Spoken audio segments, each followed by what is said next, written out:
Well, fight fans are back for yet another week of fights here. The UFC does not stop. There may be a pandemic in the world, but the fight fans still need fights. We are back with yet another episode here of Shootin' the Shit here on the Loudmouth MMA Podcast Network and YouTube. Before we introduce our guest, who is a guy who is, he doesn't look like he was just in a fight, but he just was. Let us plug our sponsor as usual, especially for our fans here in Illinois, since most of our viewers are in Illinois. Head on to Facebook if you have any home improvement projects, inside or out. Head to Facebook and look up Cornelius and Sons LLC on Facebook. Ask for Raul. He does pretty much any project around your house that you need, indoors or outdoors. He's at my house almost weekly because I am a helpless person, so I need all the help I can get. So again, head to Facebook.com, search Cornelius and Sons LLC. Now, we get to the main part of the show here because our sponsors, we don't need them if we can't get fighters, and we have a hell of a fighter on the show today. If you've been watching the Contender Series, you saw him and another guy who looks exactly like him fight on that show. We have Orion Cosce on the podcast today. Orion, how you doing today, sir? I'm doing really good. How about you guys? We're doing good on this end here. Just trying to get through the workday. Don't tell my boss that we're on work hours here. We'll tell him it's my lunch. Orion, first we'll start off. I actually want to talk about your most recent fight before we get into a few other things, because it was a really impressive fight.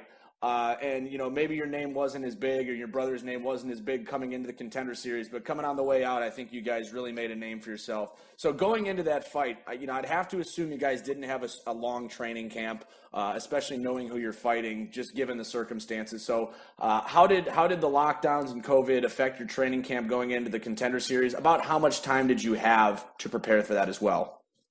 I was training since my last fight in January. So I had a fight on January 25th, and then I took a week off, and then I was right back in the gym and training.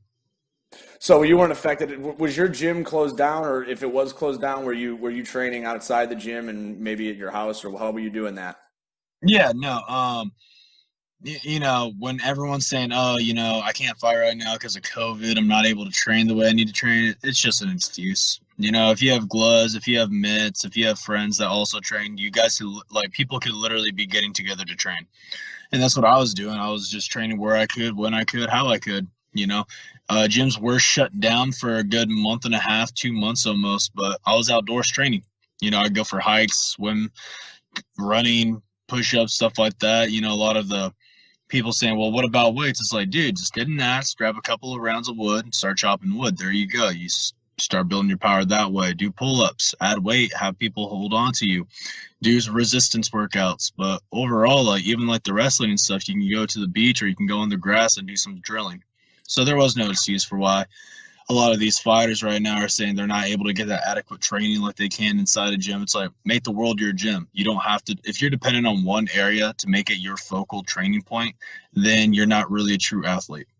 For sure, I agree with that. And that was the one thing I said. I said, coming off this COVID, if any fighter doesn't have an abundance of cardio, then they're really not, they really weren't trying, because like you said, even if you can't do weight training, God, go for a long run or something. Go for a bike ride. I don't know what to tell you. I mean, that's all you could really do if the gyms are closed is cardio. So obviously preparation wasn't an issue for you. Now, about how much notice did you have for your Contender Series fight? Now, so I know some guys had very short notice, but you were on one of the first episodes. So how much time did you have? We've known about the fight for about 2 months. I just wasn't sure who my opponent was going to be until about 3 weeks out, just because it took a little bit of time. I was told who my opponent would be, but they didn't fully sign until later on down the road. I wasn't sure what the reason behind that was, but I was just glad that they signed anyway.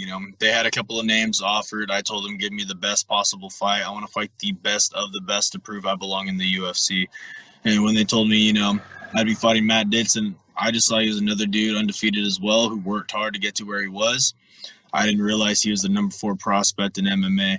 That's one thing I don't do, man. I don't look at the rankings. I don't give a shit. Favorite, underdog. I just made a post about it, but I really don't care. As long as I can go out there and perform the way I want to and just have fun and get a finish, I'm happy. For sure, and yeah, as you mentioned, Dixon was a highly rated prospect, and I scout talent. I know a lot of the guys I follow on Twitter are talent scouts as well, and Dixon was probably, as you said, the most probably highly looked after prospect coming into that Contender Series fight with you. Kind of the funny thing, I run a weekly article for the Contender Series for CombatPress.com, and we have 4 categories. It's best prospect, best fight potential, biggest dark horse, and biggest long shot.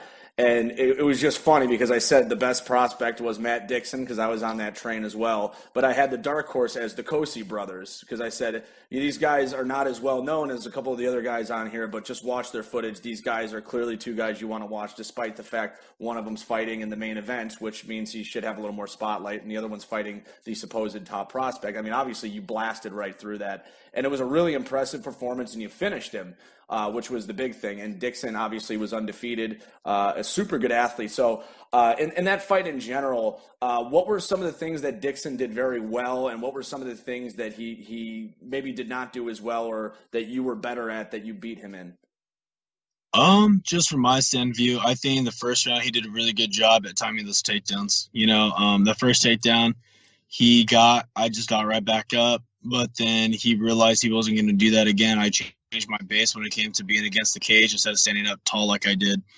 But he did a good job at timing my shots when I was trying to, throw some punches at him. He was backing up, and I noticed that. And so my game plan always is to press the fight how I want to. It will go at my pace, and that's what I did. But he did a really good job in that first round at timing those other 2 takedowns as well.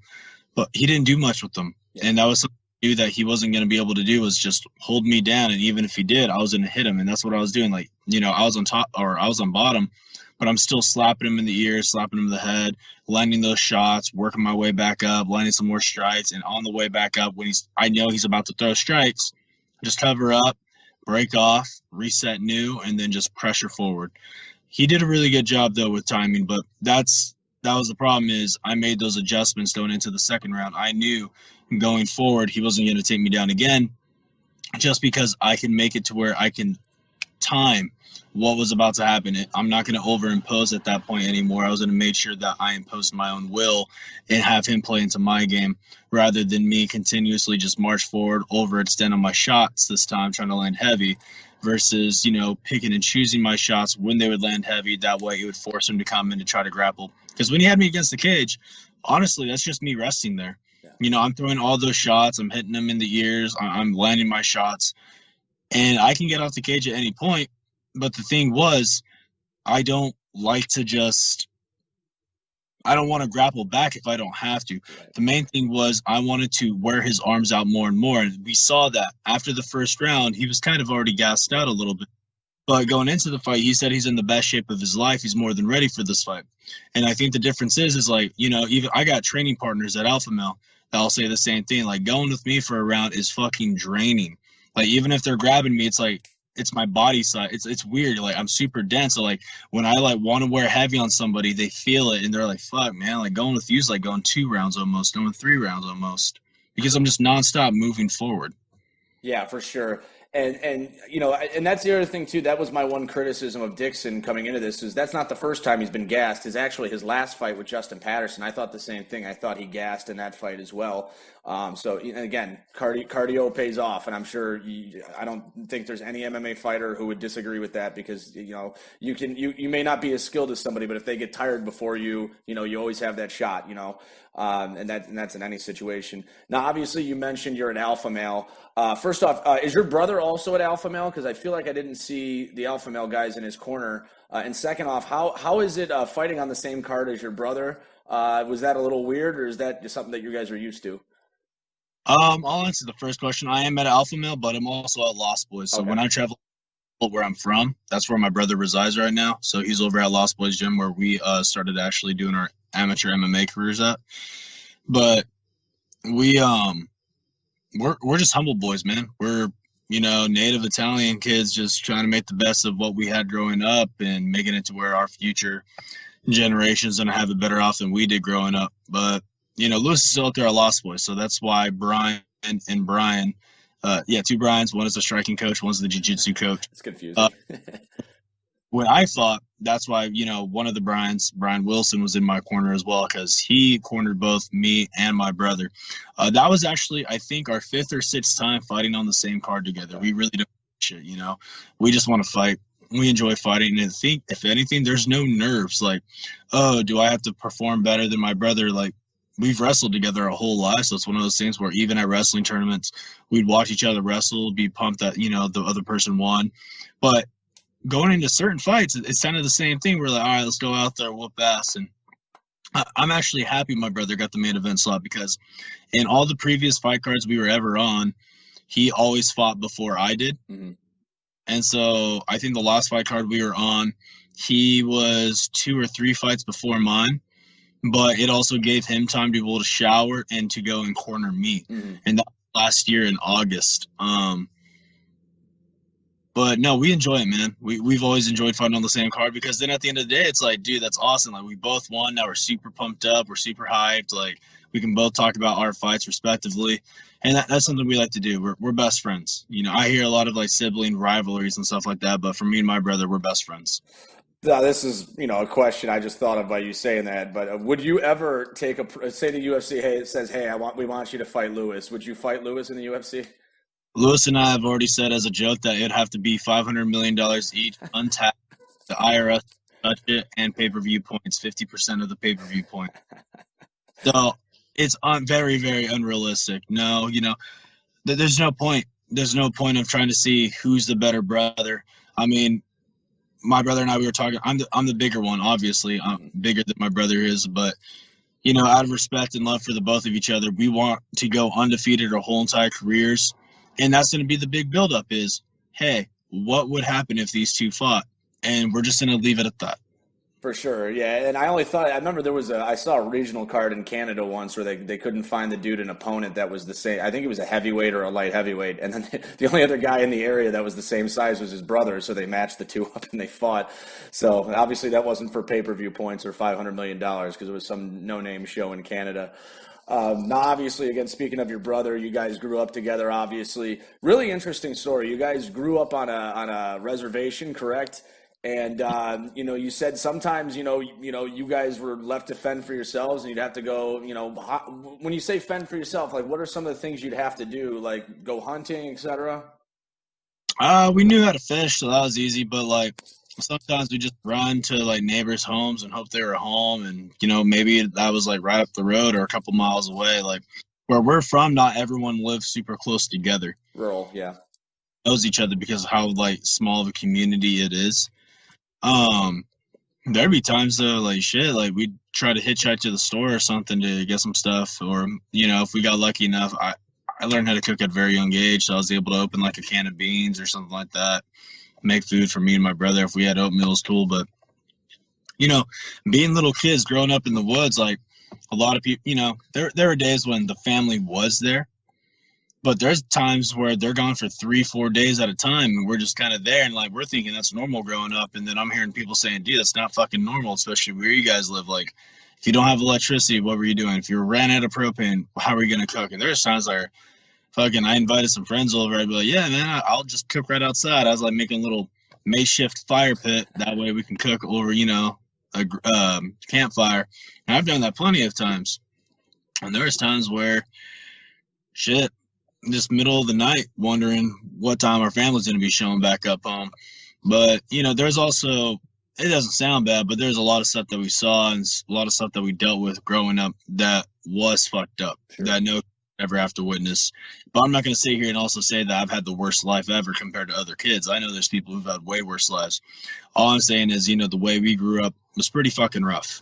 And we took advantage of it through, hanging out with our friends and going and spending time with other family members, cousins, friends, going to school, wanting to play sports. That was our outlet from being able to stay away from that situation.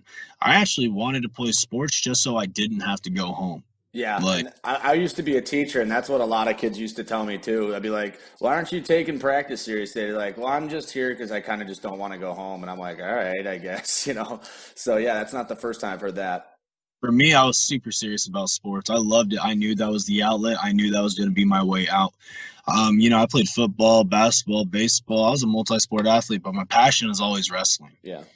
But no, it is just another way of, after bouncing around from home to home so many times until I graduated high school, and then even after I was couch surfing, it's just one of those things. I was fortunate enough to be blessed with the friends that I have that I consider family more so than I do some of my own family, man.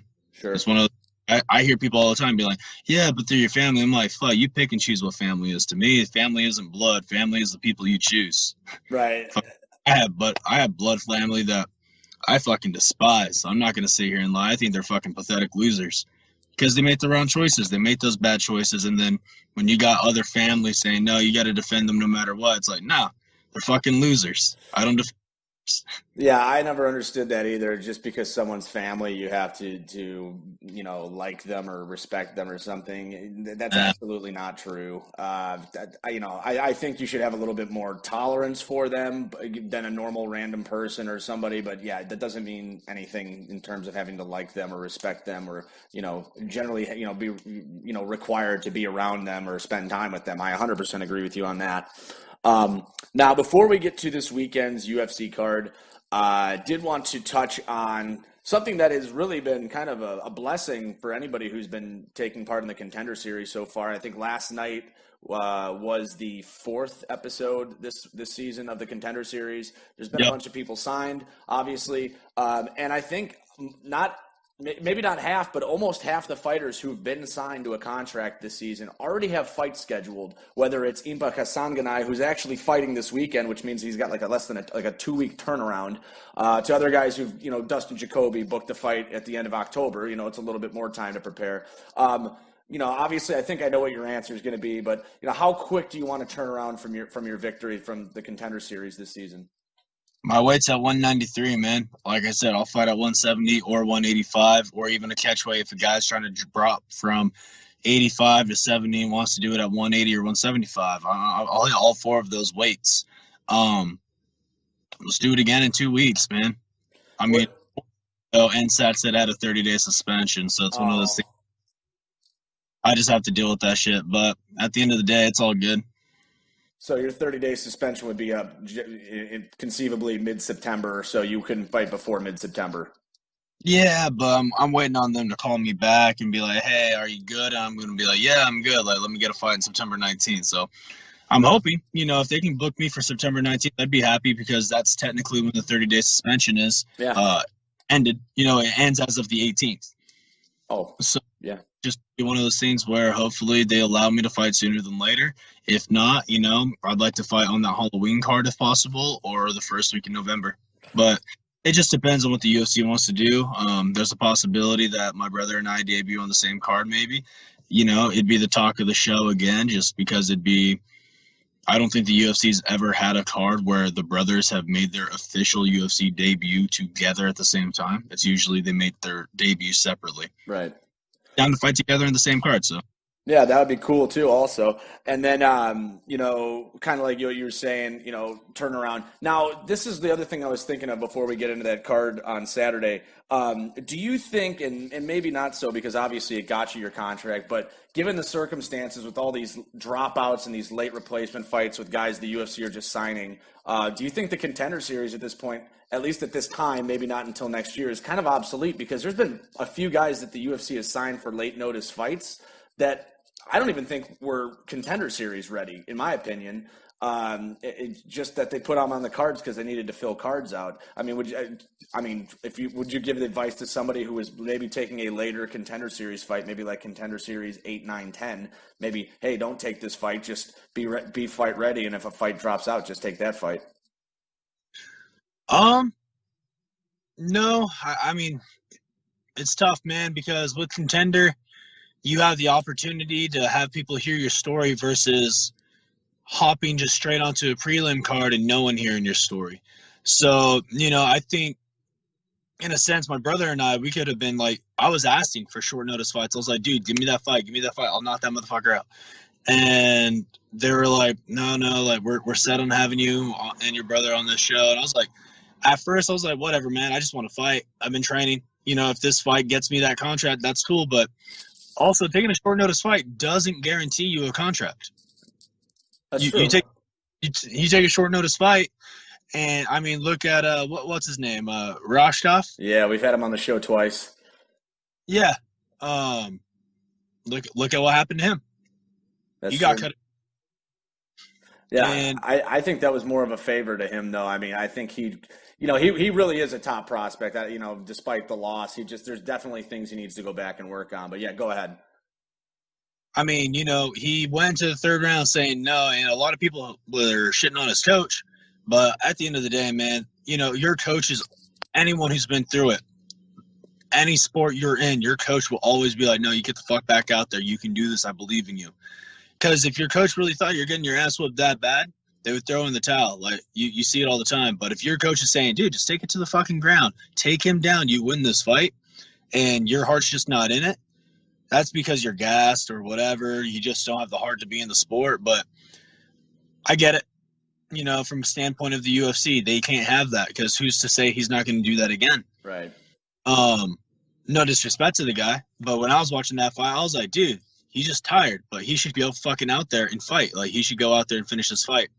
So you got all these other fighters who are hoping to get on that card, and then they see that. It's a slap in the face to all the fucking, short notice replacement fighters. Mm-hmm. But back to the obsolete thing, no, Dana White's Contender Series does help a lot of the people get that notoriety that a lot of people wouldn't give if they were just a prelim fight. Let's face facts. I think Dana White's Contender Series actually gets higher viewership ratings than the prelims for an ESPN card does.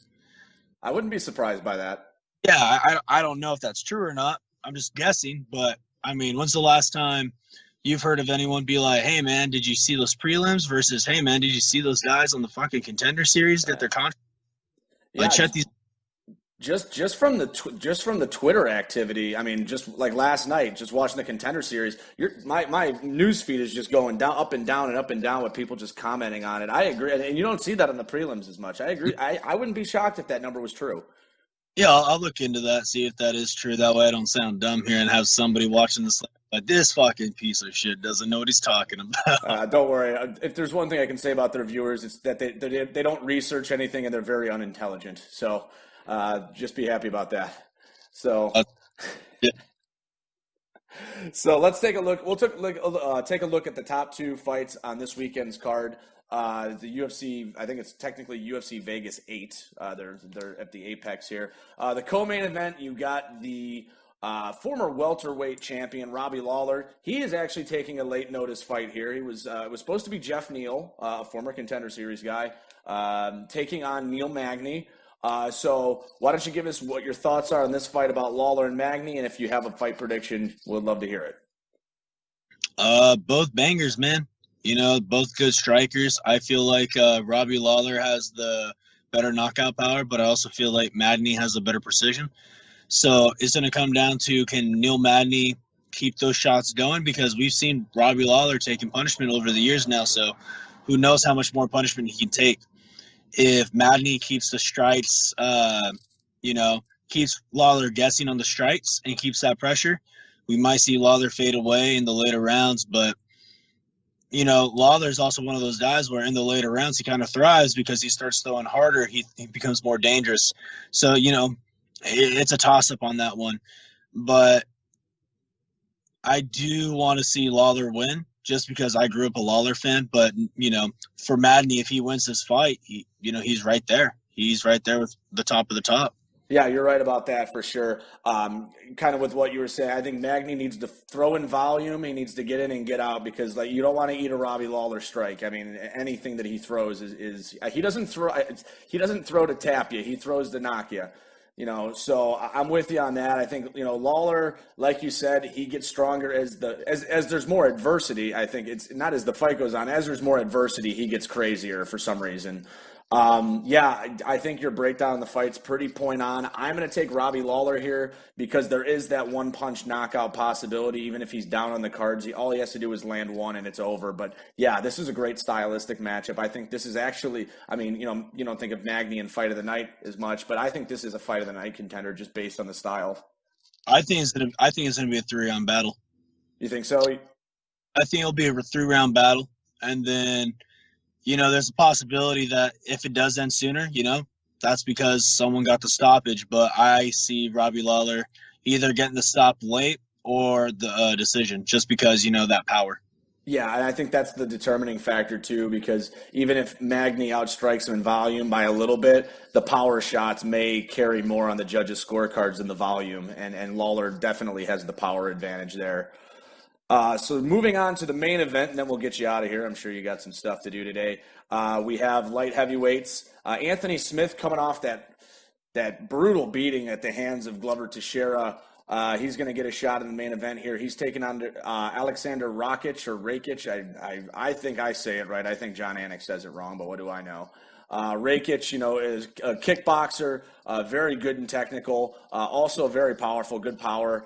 Smith is kind of the same way. I think Smith is a little bit more proven on the ground. What's your take on this fight? I'm going to go with the underdog. I'm going to go with Rakic. A lot of people don't. They feel like a lot of people underestimate these guys who are coming up because they're not these people who fought for the belt, and they're not these guys with bigger names, And after that last loss that Anthony Smith had, that was brutal. Yeah, like you saw a guy who pretty much was trying not to give up, being broke, completely and absolutely broke as a man. I think Rakic, just on the striking department, will have that power, and I feel like because of what happened in his last fight, and this goes back to the Robbie Lawler thing too, Lawler could also get knocked out possibly by Magny. I could be wrong with Lawler getting the finish because of the fact that he's taking so much damage over these fights. He looks like he gets stunned a little bit easier now. So I feel like Anthony Smith, what version do we have coming in? Are we going to have a hungry Anthony Smith, or if he gets hit, is he going to remember what happened in his last fight and kind of start going to a panic mode? So I'm going to go with Rakic on this one. Yeah, I agree with that breakdown. And I don't remember when Anthony Smith fought last, but it was too soon ago, in my opinion. For the amount of damage he took in that fight, I think he should have probably taken more time off. Your body needs it, especially your head. I don't think anybody disagrees with that. I mean, the guy was literally telling his corner, "I can feel my teeth moving." Like, that's not good. And I think your breakdown was spot on. I think, first off, Rakic is even for the spot on the card, he's very underrated.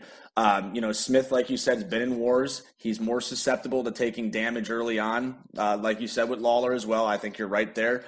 And I think, if Rakic plays his cards right, especially counter-striking an aggressive guy like Smith, and he's a pretty good counter-striker, I think you're right. I think he could find the button on Smith's chin and put him down.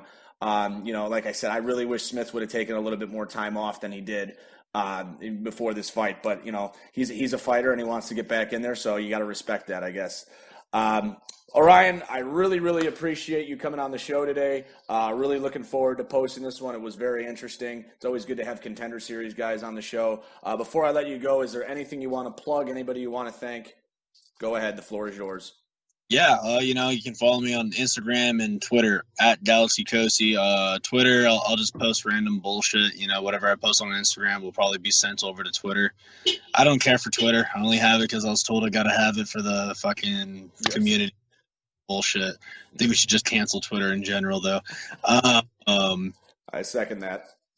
Shout out to all my sponsors, my team, family and friends, anyone that's supporting me along this way, and to those who are going to be supporting me in the future. And then, even to the guys that already want to see my brother and I lose, thank you guys, because, nothing's more fun than winning and then having them eat crow. Yeah, I bet. I absolutely bet that's true. Just plug my stuff really quick here. MMA Intel for all the prospect information, new scouting reports every week, rankings, updates, everything. We post this podcast on that website as well. Go to Combat Press. I have weekly Contender Series previews. Take a look at those as well. I also do the women's MMA rankings for them. So Combat Press is great. Thanks to Rob Tatum and Brian Henderson. Other than that, you can find me on Twitter, Facebook, or in the streets. So for Orion Cosce, I am Riley Kontek saying thanks for stopping by. Keep watching the fights. Keep watching the show. And go fuck yourselves. Good night.